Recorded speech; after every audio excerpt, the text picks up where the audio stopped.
Finally Pandya store में आज बेचारे एक इंसान की सीधे साधे की डंडों से पिटाई कर दी इन लोगों ने। मतलब इन लोगों ने प्लान बनाया था कि धवल को ऊपर वाले कमरे में भेजेंगे, पीछे नताशा को अमरीश भाई साहब ने वैसे ही भेज दिया था। तो ये लोग पहुंचे तो उनको पता चला धवल पहले ही चला गया है अंदर, और नताशा को इन लोगों ने भेज दिया और बाहर से कर दिया दरवाजा बंद। बोला अब चिल्लाएं कि कुछ भी करें, हम लोग इनको बाहर नहीं निकालेंगे। अब नताशा पहले से अंदर थी, उसने किसी को देखा, वो खड़ा हुआ, नताशा डर गई। संदीप का फ्लैशबैक उसको याद आया कि ये भी कुछ गलत करेगा तेरे साथ। फिर उसको नताशा ने डंडे से दो दिया। अरे वो बोल रहा है भाई देख लो अमरीश भाई साहब ने मुझे भेजा है, मैं इंजीनियर हूँ, ये वो। बोला तुम ये हो तुम वो हो, ऐसे डंडों से पिटाई जोर जोर से चिल्लाया। बाहर मजे ले रहे थे, तुम चिल्लाओगे तो भी हम नहीं खोलेंगे। फिर अचानकली धवल पीछे से आया तो ये लोग शॉक हो गए और नताशा धवल धवल धवल करने लगी। तब जाके इनको रिलैक्स हुआ कि नताशा डेंजर में है। तो नताशा के पास पहुंचे चारों लोग, दरवाजा खोला। फिर धवल ने भी उसे बहुत पीटा, लकड़ियों से धो दिया। तुम्हारी हिम्मत कैसे हुई हमारे घर में आने की। फिर वो तीन बहुओं ने भी पीटा। बेचारा वो बोल रहा है किसी और को भी बुला लो, पीट ही लो, मुझे मार ही दो। तुम लोग तुम्हारे जबान से तो बात ही नहीं करते तुम्हारे घर वाले।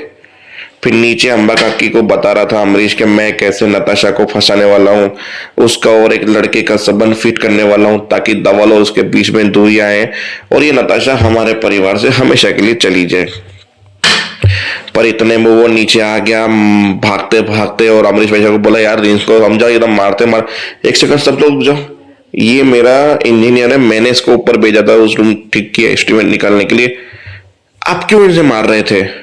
बोला पहले उसने मारा, फिर इसने मारा, फिर इन तीनों ने भी मारा मुझे, पर तुम बोल नहीं सकते थे। बोला बोलने का मौका दे तो बोलो ना, सुन ही नहीं रहे थे मेरी बात, आते के साथ पिटाई शुरू कर दी इन्होंने। बोला इससे तो मैंने ऊपर भेजा था, आप लोग क्यों ऊपर गए थे, और धवल तुम क्यों ऊपर गए थे। फिर हेतल बोली, मतलब वो प्रणाली बोली आपने तो नताशा को ऊपर भेजा था। फिर धवल बोला नताशा को आपने ऊपर भेजा था। अब मोर्स फट गया कि यार मैंने नताशा को भेजा था ताकि वो दोनों की मुलाकात हो, पर ये दिक्कत यहाँ पे आ गई। अब जवाब क्या दूंगा। तो अमरीश भाई साहब जवाब दे उससे पहले एपिसोड हो गया खत्म। चलते हैं पंड्या परिवार के वहां, जहां धामा को अरमाली के ऊपर से गहने दिखे, नीचे गिरे दिखे इतने सारे गहने। मतलब चीकू ने गहने बेचे नहीं है, संभाल के रखे हैं। मतलब वो जानबूझ के उनके परिवार को नीचा दिखाने की कोशिश कर रही है। फिर ईशा के लिए कपड़े लेके आया, बोला ये कपड़े पहनो। अधामा आ गई, इतने में ईशा कपड़े लेके अंदर चली गई। बोला तू ये स्विमिंग कॉस्ट्यूम उसको पहनाने वाला, तुम करना क्या चाहते हो। बोला उन्होंने मेरी बहन के साथ ऐसा किया, मेरा पंड्या स्टोर तोड़ दिया, आपको अटैक आ गया, इतना सब कुछ मेरे साथ हुआ, तो आपको क्या लगता है दामा मैं सब कुछ भूल जाऊंगा। मैं भूला कुछ नहीं हूं। ऐसा नहीं है कि उन्होंने मेरी बहन को खून के आंसू रुलाया तो मैं ईशा को खून के आंसू रुलाऊंगा। मैं सिर्फ वो करूंगा जो मखवानास को पसंद नहीं है, और उन्हीं में उनकी हार होगी और वो खून के आंसू उसी में रोएंगे। तो मैं सिर्फ वही कर रहा हूं जो मुझे करना चाहिए। ईशा पार्टिसिपेट करेगी, उसके बड़े बड़े बैनर लगेंगे, उसको देख के उसके भाई की जलेगी।